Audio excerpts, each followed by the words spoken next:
Assalamualaikum warahmatullahi wabarakatuh. Selamat datang di kanal kami yang senantiasa berusaha menyajikan konten yang mendidik dan memperkaya wawasan Anda. Tonton video ini sampai akhir, supaya tidak salah dalam pemahaman. Di tengah keheningan malam yang pekat, langit yang biasanya bersinar dengan bintang-bintangnya kini terasa begitu asing. Angin berhembus lembut, seolah membawa pesan dari alam semesta. Ada sesuatu yang berubah, sebuah pergeseran halus namun pasti yang dirasakan oleh setiap makhluk hidup. Ini bukan hanya tentang perubahan iklim atau fenomena alam yang biasa. Ini adalah tanda-tanda yang telah lama diprediksi dan ditunggu-tunggu.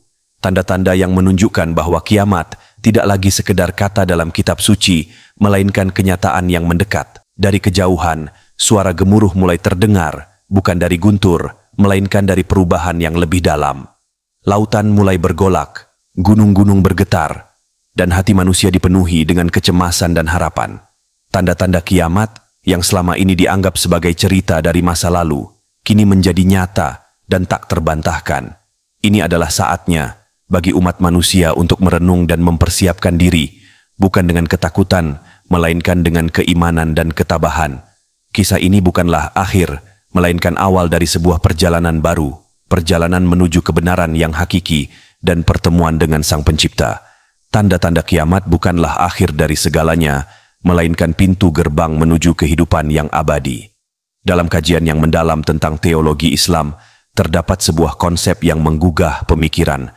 Kullu ma siwa Allah yusamma al-alam. Segala sesuatu di luar eksistensi Allah disebut sebagai alam semesta. Dalam perjalanan waktu yang tak terelakkan, seluruh ciptaan ini, termasuk bumi, langit, dan segala yang berada di antara keduanya, akan mengalami kehancuran total. Semesta akan lenyap, berakhir, dan kembali menjadi tiada. Hanya Allah, Sang Pencipta yang Maha Esa, yang kekal abadi, tak terpengaruh oleh siklus keberadaan dan kefanaan. Allah berfirman dalam kitab suci Al-Quran, Surah Ar-Rahman ayat 26-27. Kullu man 'alaiha fa'an, wa yabqa wajhu rabbika dzul jalali wal ikram. Ayat ini mengungkapkan bahwa segala yang ada di bumi ini pasti akan berakhir. Namun yang akan tetap kekal adalah zat Tuhan yang memiliki keagungan dan kemuliaan yang tak terbatas. Ketika alam semesta telah mencapai titik akhirnya, Allah akan menyatakan, sebagaimana tercantum dalam surah Ghafir ayat 16, Limanil mulkul yauma, lillahil wahidil qahar, yang berarti, siapakah yang memiliki kekuasaan pada hari ini? Kepunyaan Allah, yang Maha Esa dan Maha Perkasa. Dalam sebuah riwayat yang tercatat oleh Imam Bukhari, disebutkan bahwa Allah akan menggenggam bumi dan melipat langit sambil berkata, Aku adalah raja di atas segala raja. Di manakah para penguasa yang pernah mendeklarasikan diri mereka sebagai raja? Di manakah para pemimpin dunia yang pernah berkuasa dengan penuh kesombongan? Di manakah mereka yang terus berusaha mempertahankan kekuasaan, yang melakukan kezaliman, penindasan, dan ketidakadilan? Semua akan musnah dan hanya Allah yang akan tetap kekal. Namun, pertanyaan yang sering muncul adalah, kapan tepatnya alam semesta ini akan berakhir? Kapan bumi dan langit akan lenyap? Kapan hari akhir akan tiba? Allah berfirman dalam surah Al-A'raf ayat 187, Yas'alunaka anis sa'ati ayyana mursaha, Qul innama ilmuha inda rabbi, la yujalliha liwaqtiha illahu, saqulat fis samawati wal ard, la taktikum illa baghtah. Mereka bertanya kepadamu, wahai Muhammad, kapan kiamat itu akan tiba? Katakanlah kepada mereka, pengetahuan tentang waktu itu hanya ada pada Tuhan. Kiamat akan datang secara tiba-tiba dan tak terduga. Sebelum hari kiamat, ada tanda-tanda yang telah dijelaskan oleh Allah melalui Rasulullah SAW. Para ulama telah membagi tanda-tanda ini menjadi dua kategori, Ashrath as-sa'ah as-sughra, tanda-tanda kecil kiamat, dan Ashrath as-sa'ah al-kubra, tanda-tanda besar kiamat.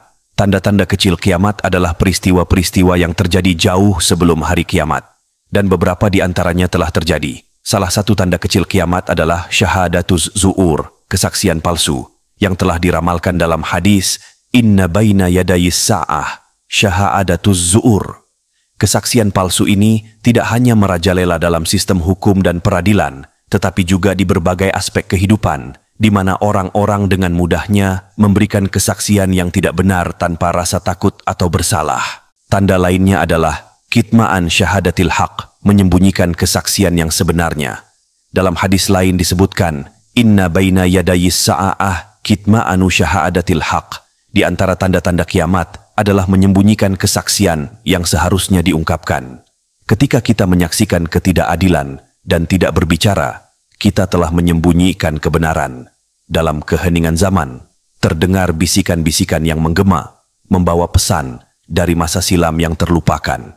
Di tengah kehidupan yang serba cepat dan penuh tipu daya, kita seringkali terjebak dalam paradoks kepercayaan, mengkhianati yang amanah dan mempercayai yang berkhianat. Sebuah ironi yang terpatri dalam sabda Rasul, demi zat yang jiwa Muhammad berada di tangannya, tidak akan terjadi kiamat hingga orang yang jujur dikhianati dan orang yang berkhianat dipercayai. Kisah ini bukan sekadar narasi, melainkan cerminan realitas yang kita hadapi, di mana urusan penting sering diserahkan kepada mereka yang tidak kompeten. Seolah-olah kejujuran telah menjadi mata uang yang tidak lagi berharga dan kepercayaan menjadi hadiah bagi mereka yang tidak layak. Di sudut lain, kita menyaksikan suami yang taat pada istri, namun durhaka pada ibunya, sebuah pengkhianatan terhadap akar yang memberi kehidupan. Dan masjid, rumah ibadah yang seharusnya menjadi pusat kesederhanaan dan ketenangan, kini berubah menjadi ajang pamer kekayaan dan keindahan. Manusia bersaing dalam kemegahan, melupakan esensi spiritual yang sejati. Pemimpin-pemimpin bangkit dari kalangan yang lemah iman, lemah kepemimpinan, lemah ide. Padahal, pemimpin sejati haruslah kuat dan dapat dipercaya, pilar yang menopang masyarakat dengan keadilan dan kebijaksanaan. Namun, di balik semua ini, terdapat tanda-tanda kecil yang mengisyaratkan kedatangan akhir zaman. Tanda-tanda yang harus kita pelajari, renungkan, dan jadikan bahan evaluasi diri. Dan ada pula tanda-tanda besar yang telah disampaikan oleh Imam Bajuri, seperti kemunculan Imam Mahdi, Dajjal, dan turunnya Nabi Isa alaihi salam, bukan sebagai nabi terakhir, melainkan sebagai penerus risalah Nabi Muhammad sallallahu alaihi wasallam. Nabi Isa akan datang dengan misi mulia, menghancurkan simbol-simbol yang menyesatkan dan memerangi kebatilan. Dan dari kedalaman bumi akan muncul Dabbah, makhluk yang akan berbicara kepada manusia, mengungkapkan kebenaran yang telah lama diabaikan.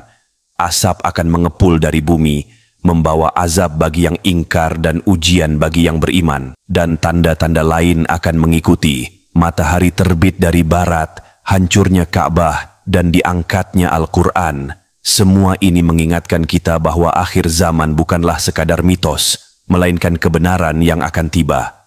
Mari kita renungkan kembali pesan-pesan ini, memetik hikmah, dan mempersiapkan diri untuk hari yang tak terelakkan itu. Karena dalam setiap bisikan masa lalu, terdapat pelajaran untuk masa depan. Di penghujung zaman, ketika langit tampak merah membara, dan bintang-bintang berkelap-kelip tak menentu, manusia akan berdiri menghadap kehampaan, merenungkan nasib yang akan tiba. Lautan akan bergemuruh, mengirimkan ombak yang menghancurkan kedaratan.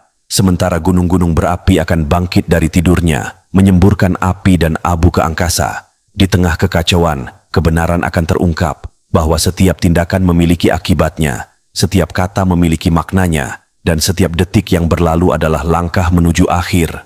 Dan di saat itulah, ketika harapan dan keputusasaan berbaur menjadi satu, kisah kita akan menemukan penutupannya. Namun, ingatlah bahwa narasi ini hanyalah sebuah refleksi, sebuah cerminan dari apa yang mungkin terjadi. Kiamat adalah rahasia ilahi yang tidak diketahui oleh siapapun kecuali oleh Sang Pencipta. Sebagai manusia, kita hanya bisa berusaha untuk hidup dengan baik dan bijaksana, sambil terus berharap dan berdoa untuk masa depan yang lebih baik. Terima kasih telah bersama kami hingga akhir video ini. Semoga apa yang telah kami sampaikan dapat menambah pengetahuan dan menjadi bahan renungan bagi kita semua. Jangan lupa untuk like, komen, dan subscribe agar tidak ketinggalan video-video menarik lainnya. Wassalamualaikum warahmatullahi wabarakatuh.